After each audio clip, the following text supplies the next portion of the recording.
Orang-orang Wahabi terkadang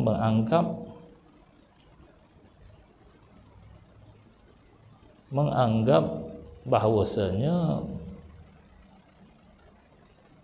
babi itu tidak najis. Babi itu tidak najis.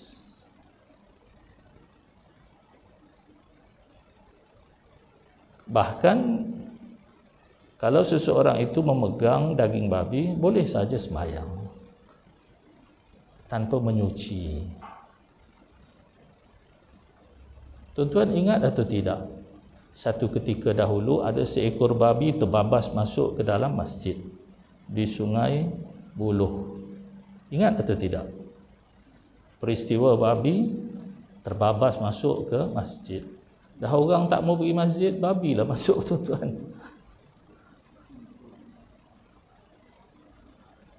Pihak masjid mau menukar kapet kerana membasuhnya susah, sulit. Kerana babi itu sudah berlegar-legar di seluruh masjid. Apa kata seorang mufti di Malaysia?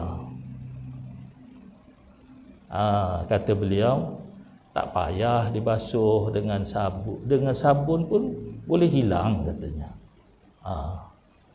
Dia menyatakan basuh dengan sabun dan air sudah bersihlah dia dan terbau kebersihannya. Ini dia, tuan-tuan, ya. Kerana apa mereka jadi begitu, tuan-tuan?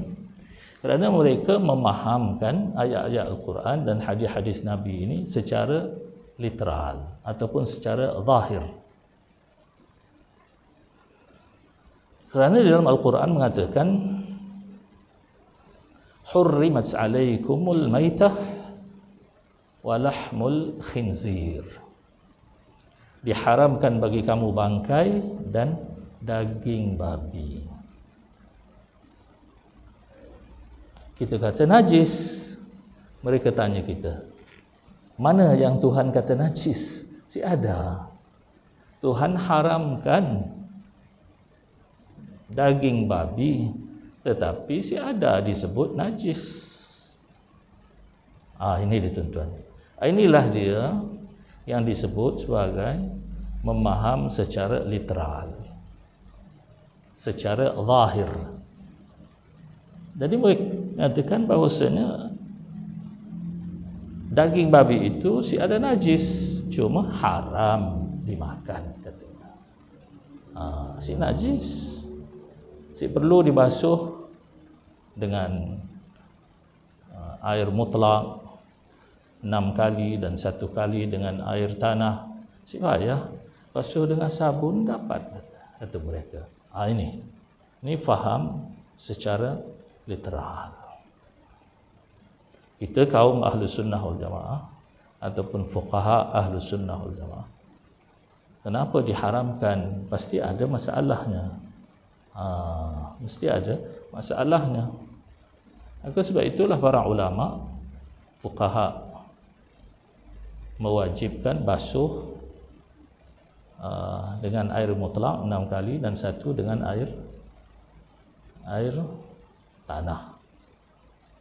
Kerana menganggap bahawasanya najis babi itu adalah najis yang mughallazah, yang berat. Jadi orang-orang yang memaham secara literal ni, tuan-tuan, begitu. Mereka kata dalam Quran si ada sebut najis, maka si ada najis.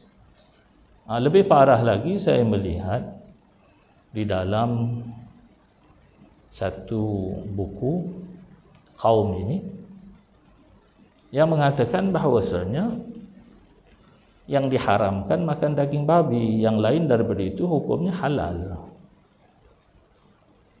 Sebab disebutkan lahmul khinzir, daging babi. Dia kata tulangnya dapat, ususnya dapat, lemaknya dapat. Sebab si ada disebut dalam Quran tulang, usus, si ada. Yang disebut apa? Yang disebut daging, lahm. Inilah dia faham kaum yang melihat ataupun memaham secara literal. Di dalam kitab-kitab disebut mereka ini ahlul zawahir, iaitu golongan yang memaham secara zahir. Zahir, tuan-tuan tahu kan, zahir ini yang zahir, yang dalam disebut sebagai batin.